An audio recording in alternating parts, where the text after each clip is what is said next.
Welcome. I'm E.G. Marshall.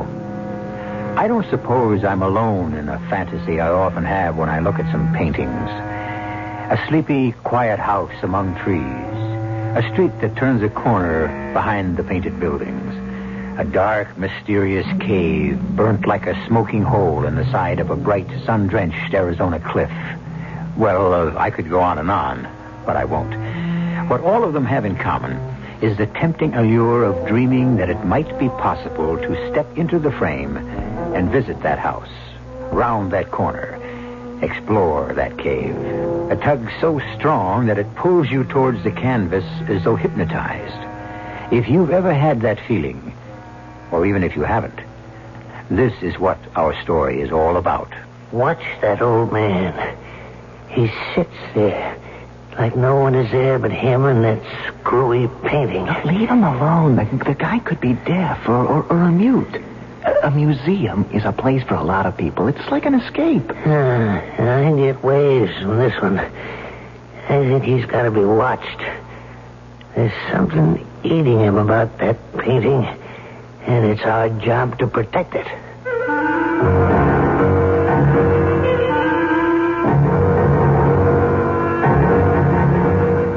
Our mystery drama, Portrait of a Killer, was written especially for the Mystery Theater by Ian Martin and stars Michael Wager. It is sponsored in part by Sign Off, the Sinus Medicines, and Buick Motor Division. I'll be back shortly with Act One.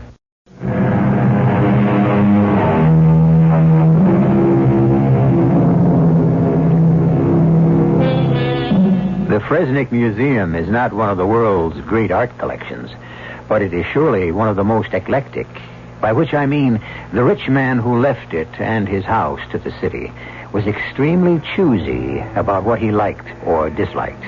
It contains a wide-ranging potpourri of special and disparate gems, from a Rubens to a Paul Klee, from ancient Byzantine through the most literal of English 19th century painting, to the Impressionists, the Cubists, and even a smattering of pop art. And, most important to us, the only museum in the world in which hangs a W.H. Haskell, and thereby hangs our tale. Are you worrying about that picture again, Charlie? Darn thing haunts me. You know what I mean? Why don't they hang it in a better light? It's just the right light for a chiaroscuro, Charlie. Yeah, what?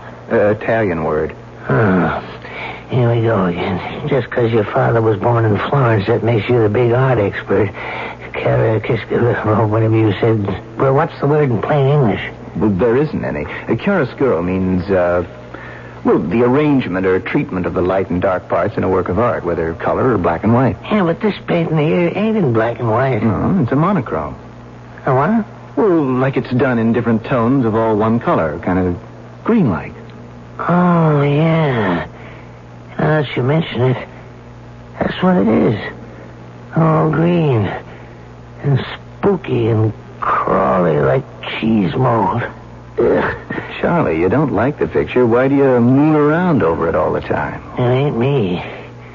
It's him. Who? The little guy who's been coming in the last couple of weeks. Just around this time, after you go off. And? And nothing. He sits on a bench tail, leaning on a stick, and keeps staring at this here picture. Like he was waiting for something to move or something. Well, to move? What could move? There are no figures in it.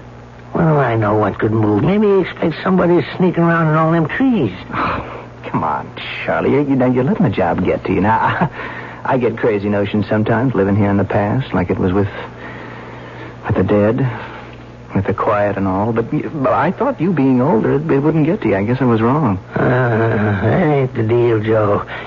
I mean, anybody that gets tied up in something dead and gone at my age gives me goosebumps. I don't figure to be around so long. You? You'll bury your nephews and your cousins.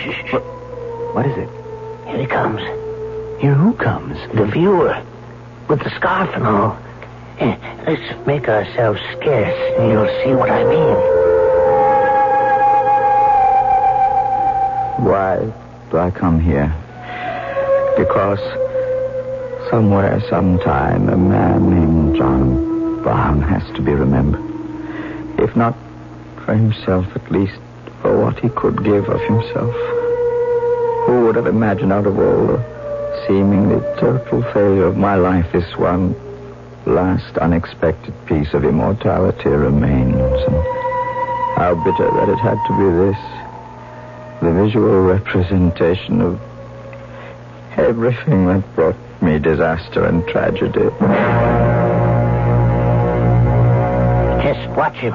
Charlie, I'm hired by the museum to watch a lot more than a sad, gray old man who comes in for lunch and a rest. Look at him. He'll sit there and stare at that painting without moving from now till closing time. Oh, what is it that grabs him so? Well, why don't you ask him? You want to come with me for a minute? I'll show you why. Okay. Nice looking picture, huh? Well, it's one of my own favorites. It really seems to get to you, sir. Forget it, Charlie. Let's move. Yeah, just a second. You happen to know the artist or something? Come on, Charlie. Okay. You see? It's like no one was there but him and that screwy picture. Don't bother him. The guy could be a deaf or a mute. A museum is a special place for lots of guys. It's an escape. Death. Mute, how I wish I were and sightless. Or dead. Only I cannot die as long as any trace remains, and this is all that's left. Oh, my sweet God, have I not suffered enough? Can I not at last make the final sacrifice and atone for all my crimes? Is there no way back? Some hope to change the future? I am alone. Nobody watching me. Could I step into that frame and back into the past? Could I relive it again and somehow change the course of fate? How long will I hesitate to try? What am I waiting for? If it is to be any time, let it be now. Joe. What is it now, Charlie? The old guy sitting on the bench watching the picture. We're back at the picture again. He just suddenly disappeared. His age. He probably has weak kidneys. No, I don't mean that. He just walked into the alcove toward the picture, and when I moved around so I could see into it, he was gone. As though he stepped into the frame and out of this world. Hey, look, Charlie, are you all right? Oh, I'm all right, yeah. I know what I'm talking about. Now, come here. Look, Charlie, Don't argue. Come here. Now, look. Look at the picture. That picture's an obsession with you. Look at it closely. Yeah, right there, on the path, moving up towards the front door. Charlie, I think you're flipping out. Now, you know there are no figures in that painting. Just look. I'm looking. I don't see anything. It's a kiss couture, or whatever you call it. It's hard to see in the shadows and the same color in what light there is, but he's there. Just the same. Creeping up towards the door. Who's there? The viewer. The old guy disappeared from the bench. Oh, you gotta be crazy. There's nobody there. Oh, how could you see without your glasses? Put 'em on. There aren't enough crazies wander in here from the outside. I gotta live with one on the inside. Okay. So my glasses are on. Where is he? You took too long. Didn't you see? He just went around the corner of the building to the back. You are as nutty as a fruitcake. I didn't see that. I wish I hadn't. You know what he was wearing? What? A tweed suit with knickers and high shoes with a skip cap. I ain't seen an outfit like that since I was a boy myself. Just before World War I.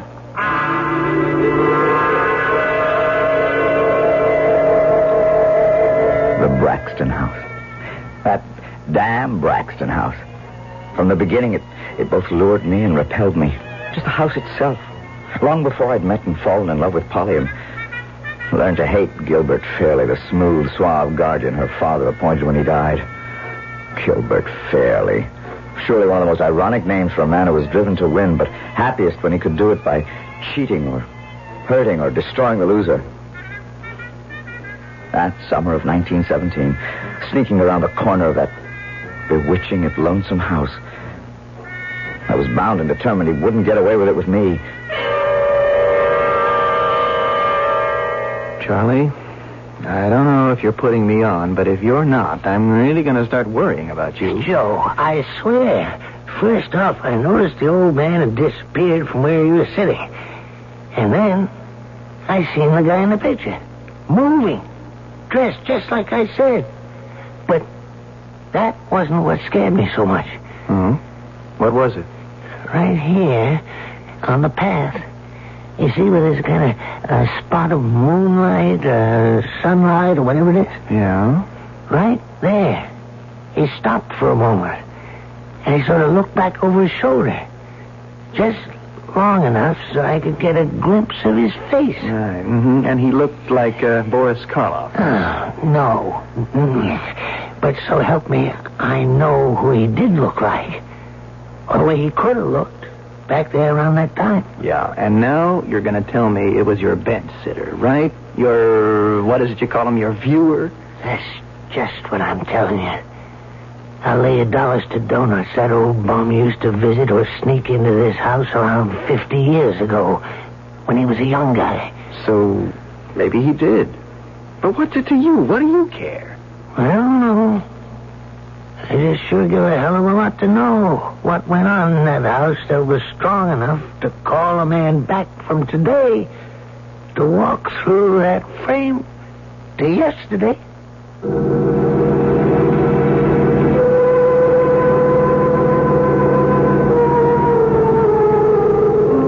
So, what do we have?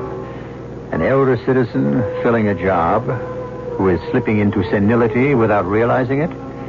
Or a valid case of dreams come true? An old man who has come back from Lord knows what to moon over a picture that represents his youth and in some magical way has beckoned him back to it? To change the course of events? Or only to relive them? I shall return shortly.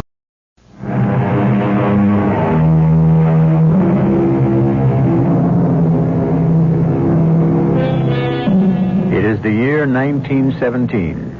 America was racked with the agonizing debate over whether or not America should enter the Great War, which was raging in Europe. But somehow, individuals continued to be as absorbed as ever in their own personal problems. For example, a young man with the undistinguished name of John Brown, an artist with limited prospects and even more limited funds, fell helplessly in love with a young heiress named Polly Braxton, and she with him.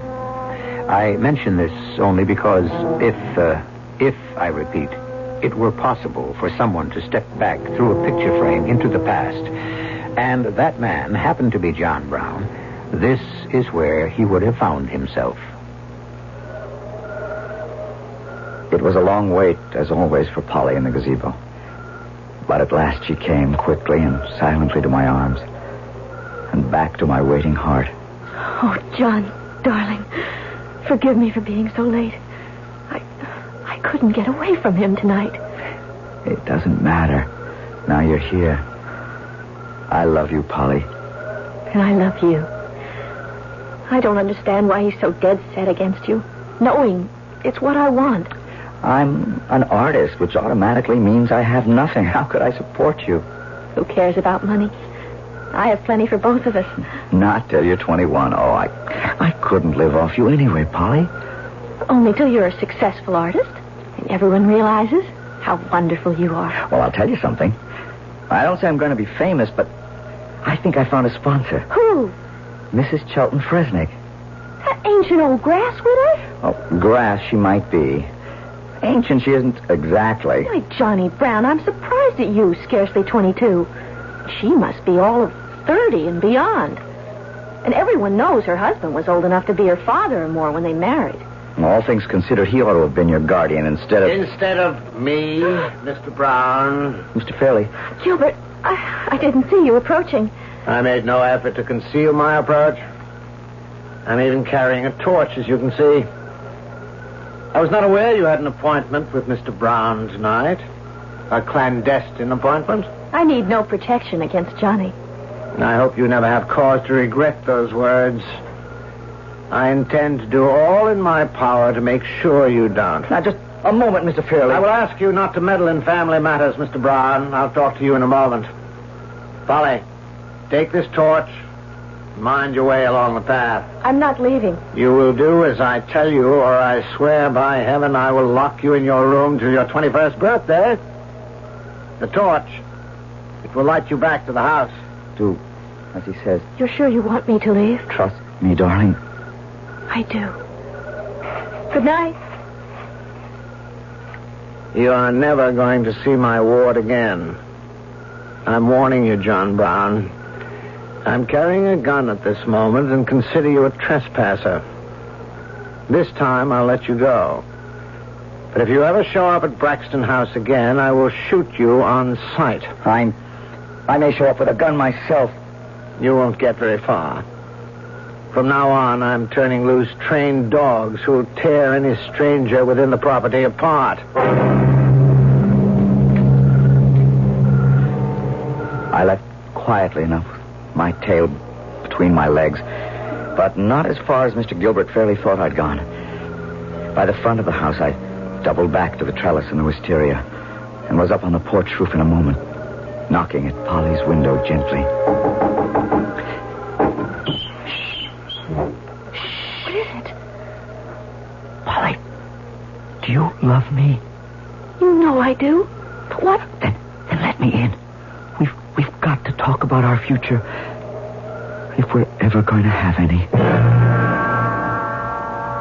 Hey, Joe. Not the W.H. Haskell again. Yeah. What is it this time? The guy that was sneaking up the path. Yeah? I just saw him climbing up on top of the porch. And one of the windows was lighted up there. Oh, come on, Charlie. Not only that, but... What happened? Nothing happened, isn't that it? The window's closed. The light's out. It's just like it was before. Yeah, and just the way it's always been.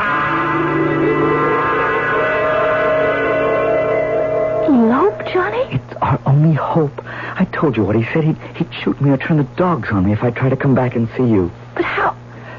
Well, how can we get married? I mean, without his consent. Cross the state line.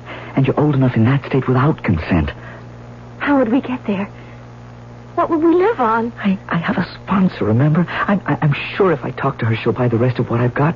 She's already brought one of my paintings, and I have that saved up a whole $100. That would pay for the wedding and the trip and all. But couldn't Gilbert have the marriage annulled? Not if you... Well, I mean, not if... Oh. Oh, yes. Yes. Yes, darling. We'll do it. I'll meet you at Four Oaks on the way to church. I can borrow a Model T and we can drive all that day and make it across the state line in time to be married. By the time Fairley gets back, finds you gone, traces you if he can, everything will be... Well, I mean, it won't be till Monday morning, and by then I'm... Oh, stop stammering, darling. I want to belong to you. To be yours. And once I am, he'll just have to accept things as they are. Till Sunday. Till Sunday. You'll never regret it.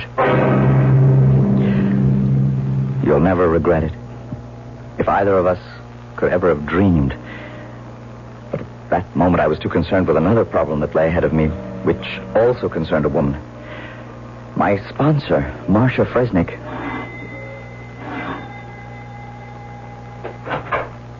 Why, Johnny Brown. Who would have expected you this late? And wasn't it clever of you to pick the maid's night out? Come in. I'm sorry to bother you, Mrs. Fresnick, but, well, something has come up that All right, Johnny. But do we have to talk about it in the hall? Let's go inside and be comfortable. And does it have to be Mrs. Fresnick? Well, now, Come on and sit beside me on the couch. Now, let's get that unhappy frown off our handsome face and tell Mama what the trouble is. well, you kind of like the sort of thing I do, don't you? Well, I don't know. You haven't exactly started doing it yet. I met my painting. Oh, that. Well, I mean, you did say something about helping me, and you did sort of promise to be my patron. You bought one picture from me. Yes, I did. And let's be fair to Chilton. He recognized your talent. For painting, that is. He thought you had quite a future. But you don't? Well, I'm temporarily interested in the present. Well, so am I. Oh, I'm delighted to hear it. Do you want to tell me why? Marcia. How'd you like to have all of me? Well, now, that's quite a proposition. Why this sudden, capitulation, if that's the word? Well, because I need money. I paint because I want to, and everything I paint, I never want to let go, never want to sell, but it's... Well, just now I need money. Oh, is that all? Don't be silly. I have plenty for both of us, and you can still hang on to your precious canvases. Plenty? For both of us? I don't understand. Well, let's not talk about that in the living room. We could make it all much clearer upstairs. Upstairs? Oh, now, look. Marcia, I don't need money. Well, gee, I wasn't suggesting that, Joseph. Well, I need money for us to get married. Married? Well, I don't mean to you. I mean to Polly. Polly? Oh, you mean Polly Braxton? Gerald Fairley would never let you have her. He has his sights on her for himself. Mr. Fairley, he's old enough to be... Now, let's not discuss who's old enough to be who's what. And I don't want to talk about that silly little baby like Polly. Let's just concentrate on us. Sure, but what... Through my husband's connections, I can arrange a one-man show for your paintings. But that will take time. In the meantime, there's you and me. I can't wait for a showing. I just like to be able to sell all I have to raise some cash. So you can try to marry Polly Braxton? Yes. You prefer her to me? Well, Marcia, it's different with us. You're damn right it is. You don't mind letting yourself out, do you? Since in a larger sense, you already have. The first thing the following morning, I went straight to Mr. Fresnick's dealer, who had handled the one sale I'd made. I laid my cards on the table about needing money. He said he couldn't handle what I want, but he would refer me to the Koppelman galleries. And that's all you have? Every canvas I've finished, Mr. Koppelman. Van Gogh or Renoir, you're not. Well, I wouldn't expect to be yet. Besides, they're not my style. But my style is to buy what I can sell, so buy? No. Handle you, show you, maybe. But right now I need cash. I'll take it on consignment, the usual percentage agreement, and I'll push it all I can. But that isn't what I need. Don't rush me. I didn't finish. With you, I'll make a special deal. An advance against future sales, $500, and I can see that's not enough. I'll stretch a little. $1,000 cash, but that is as far as I can go. When could I have it? I have a wagon downstairs. You help me stack these canvases in it, and you'll get it right away. I didn't question anything for a moment. Things had gone even better than I could have hoped. Polly and I met that Sunday as planned, crossed the state line by mid-afternoon, and got Polly settled in the hotel. We registered as man and wife, which we were going to be as soon as I found the justice of the peace. Then came the first blow. John, where have you been? What took you so long? When do we get the license? Oh, honey, There's something wrong. What is it?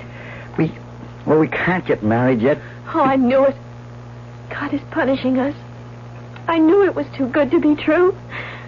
We still have to wait 2 years until I'm... No, take it easy, darling. Not 2 years, just 2 days, 48 hours. Oh, is that all? Then everything's all right. Sure. Only... I know. This was to be our wedding night. We waited so long. Why does it have to be longer? I guess it's just the way the rules are made. But we are going to be married in 48 hours. We are man and wife already in our hearts. Couldn't we bend those old rules just a bit? Do we have to wait any longer? What harm would it do? Well, I guess... I guess... Considering how much we both want each other, it wouldn't do any harm at all.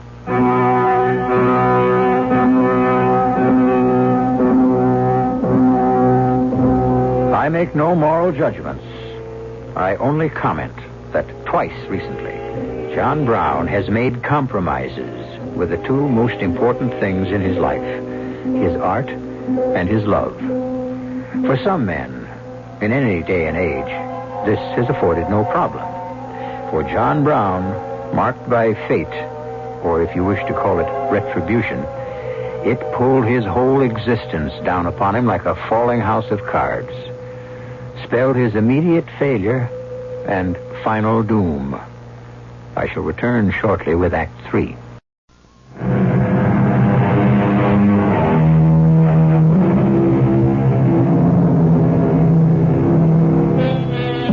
That morning, Polly and John woke up together. Man and wife, in every sense but the piece of paper that would make it legal. Two things happened that affected their future. The United States declared war on Germany, and Gilbert Fairley, not entirely by accident, discovered where his missing ward had disappeared to.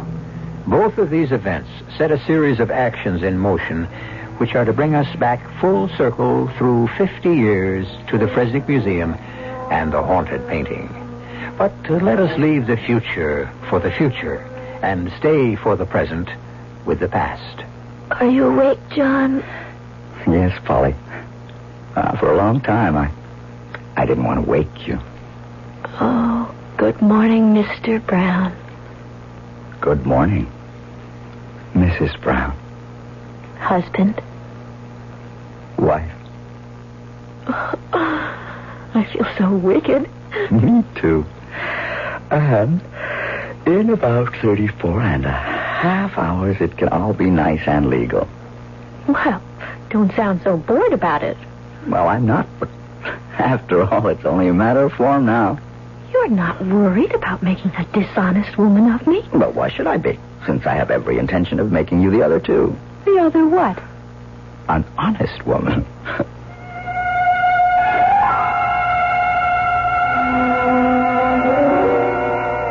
We didn't know how short our happiness was to be. Hell hath no fury like a woman scorned. Well, perhaps that's an apt quotation, but I never thought Marcia would have felt that strongly. But I guess she did. I'm sorry if I'm late for lunch, Marcia. So am I. But then that's a habit of yours. Don't be cross. I am going to be very cross with you for many reasons. You intend to marry Polly Braxton. Of course. If I don't before she's 21, she could bounce me out, and quite possibly will. Where is Polly now? Darned if I know. That's why I was late for our meeting. Do you have any idea? I might. Well, it's damned important to me. Really? Why? Well, you know why. I'm not in the best of shape should my guardianship be examined now, but within a couple of years, with Polly as my wife, I need have no worries. Well, I have a piece of information that's worth your whole empire. What do I get in exchange? What do you want? A continuance of our present relationship. Nobody pleases me quite like you. Granted. Your little pigeon has flown the coop to get married. You have about, let's see, a little over 24 hours to stop it. Would you like to know where to find her?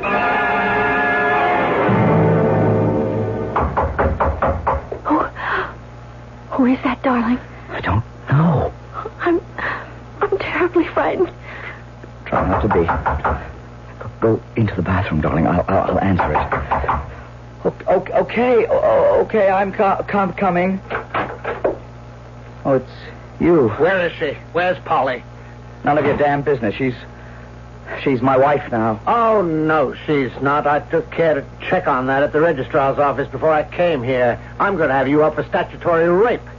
And I have enough evidence on you to make it stick. No, please. I'll go in court and swear that... You could only hurt him. You're 19 and still my ward. And without a marriage license, you've still not reached the age of consent. Now, I'm giving you both one choice. Take it. Or I'll shame you and Polly out of all society, and I'll ram you in jail for the best part of your life, Mr. John Brown. What's the choice? We have just gone to war. We'll need plenty of cannon fodder. I shall expect you, Mr. Brown, to report to the nearest recruiting station today, or at the latest tomorrow. And Polly? I'm going to do something for Polly that you couldn't or wouldn't do. I'll make her my wife. And an honest woman. I won't go through all the pleading, the threats, the tears from Polly, and the vicious obstinacy of Gilbert. Today it would seem senseless. In 1917, it was a different world. And I ended up with one of the first cadres to ship overseas to the mud and the trenches as a member of the American Expeditionary Force. I think I prayed that a bullet would find me and put me out of my misery. But with the perversity of fate, since I didn't care about living, I was one of those who came back.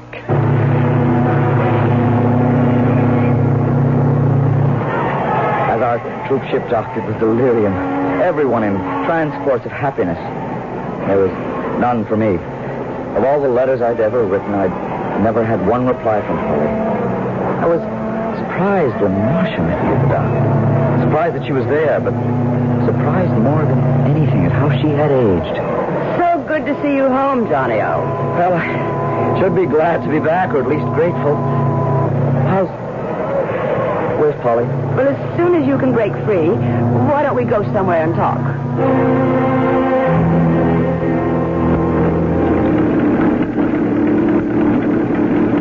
Where are you taking me? Back home with me. Are you surprised to see a woman driving a car? Yes, not you, but in general, yes. Well, I learned while you boys were overseas. The Women's Auxiliary did what it could. I'm sure it did. What about Polly?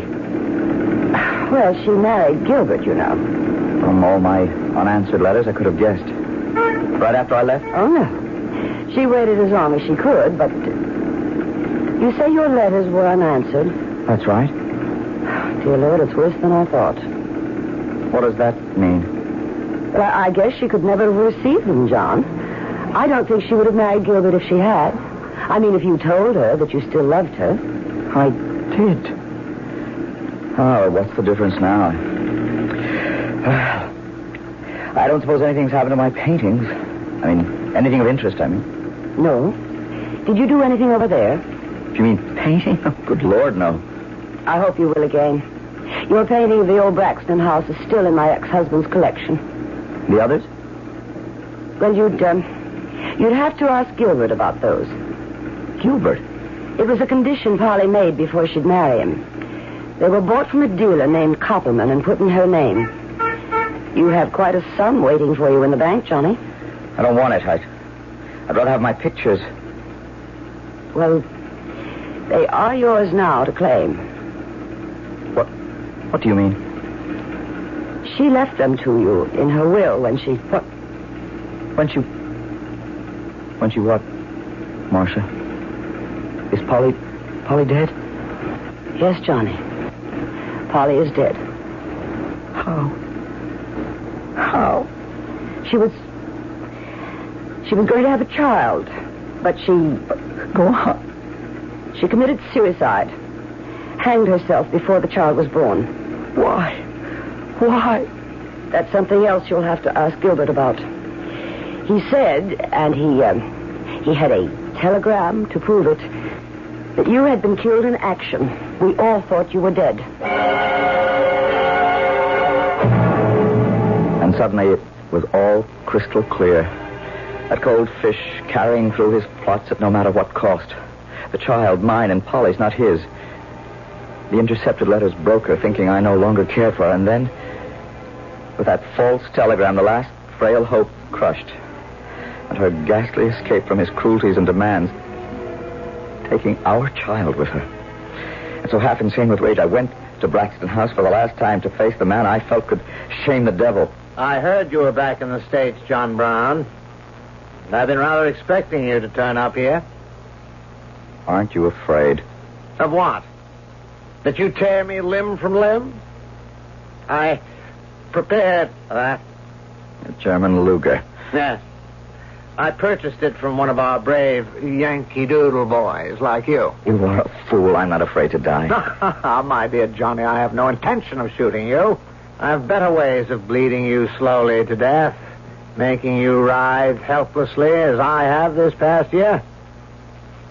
Come with me, and let me give Polly's legacy to you. I followed him from the hall up the stairs to an unused room.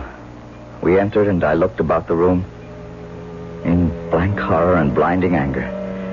Every canvas save one that I had ever painted, blotted and drenched with bright red paint and ripped to tatters by knife slashes in their frames. The rest of your children. You must be mad. The destroyed ruin. How could you? My revenge for my humiliation. And now the last. I saved this one letter that I intercepted for you. Read it. I read it all. But the sentences that remain in my mind were these. You must understand, my darling, that I only married him to save you. And he will never touch me. Our child is growing inside me. And when you come back, we will arrange a divorce or an annulment so that we can be married. Please, be careful. You must come back. I love you forever now. And if God should only allow that, in the beyond. And suddenly, I went berserk. You bloody murderer! You killed her! Remember, I'm armed. You think that will hold me back? Damn you! You shot me. A lot of us brought Lugers home with us. I had mine, and it's bulleted in your gut. Get a doctor. I'm dying. It'll take a long time, though. And it will hurt. Maybe hurt enough to make up for what you did to Polly. And just to make sure, I am going to make an end to this charnel house. I am going to burn it to the ground. It can be your funeral pyre.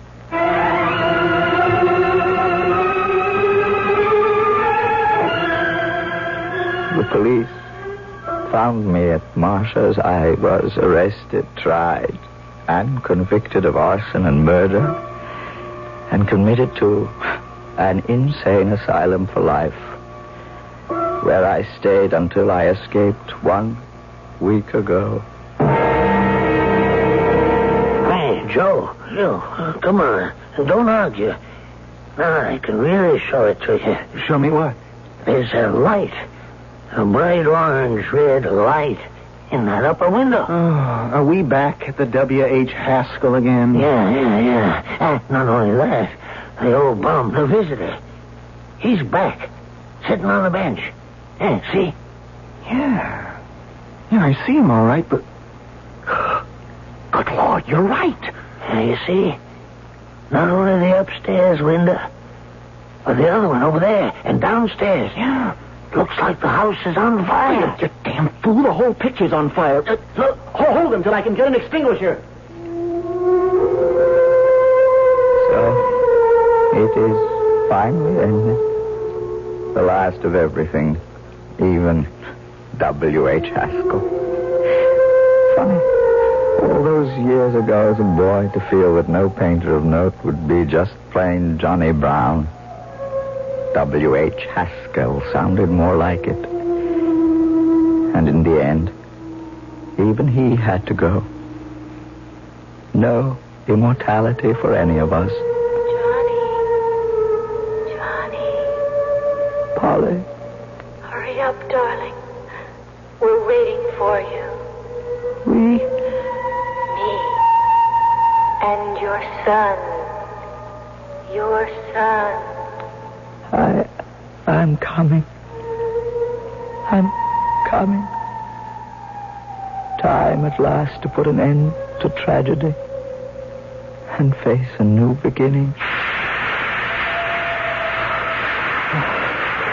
Yeah, that does it. Not that it'll help the painting much. It's destroyed. Oh, you were right about that old boy. He is a vandal. Well, I guess. Yeah, I guess he'll get what's coming to him. The cops are on their way. Going to be a little late, Joe. What? The old fella here. He's gone. Dead? Yeah. Huh. I wonder what he had against that picture. I guess maybe we'll never know. You know something, Joe? I don't think I ever want to.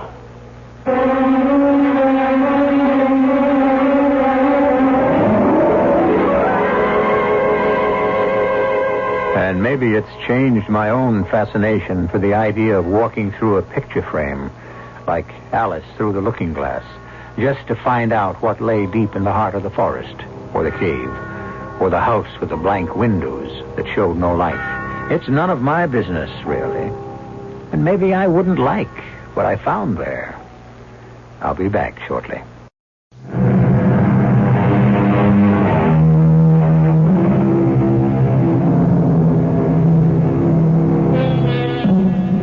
If any of you should come across a painting by W.H. Haskell, grab it for what you can, if it can be authenticated. After the incident in the museum, the old story was raked up again. And regardless of what artistic ability Joe Brown had, anything from his hand is, if not priceless, at least tremendously price-worthy. In his own strange way, he did achieve a sort of immortality. Our cast included Michael Wager, Robert Dryden, Joan Lovejoy, Jada Rowland, and Russell Horton. The entire production was under the direction of Hyman Brown. And now, a preview of our next tale. You killed a cab driver named Joe Paulson. What are you saying? Why would I kill him? You took his cash plus the ring. How did I kill him? With a gun. That's impossible. You know me, Lieutenant Davis. I never worked with a gun. Until now. I don't even have a gun. Oh, yes, you do, Eddie. We found it in your apartment. A gun? But how... A 32.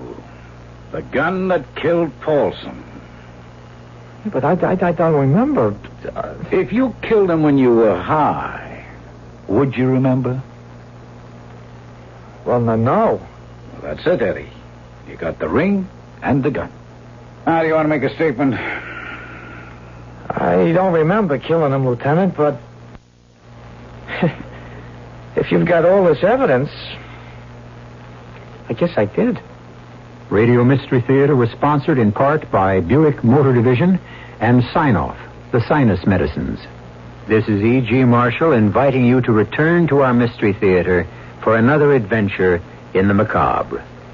Until next time, pleasant dreams.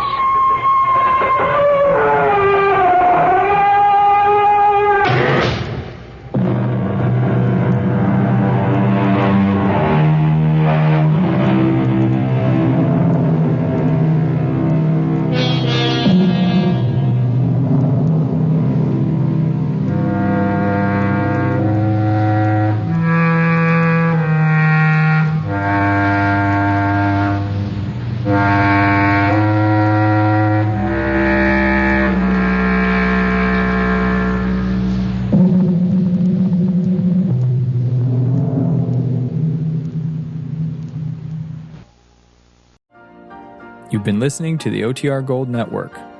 Find more classic radio at otrgold.com.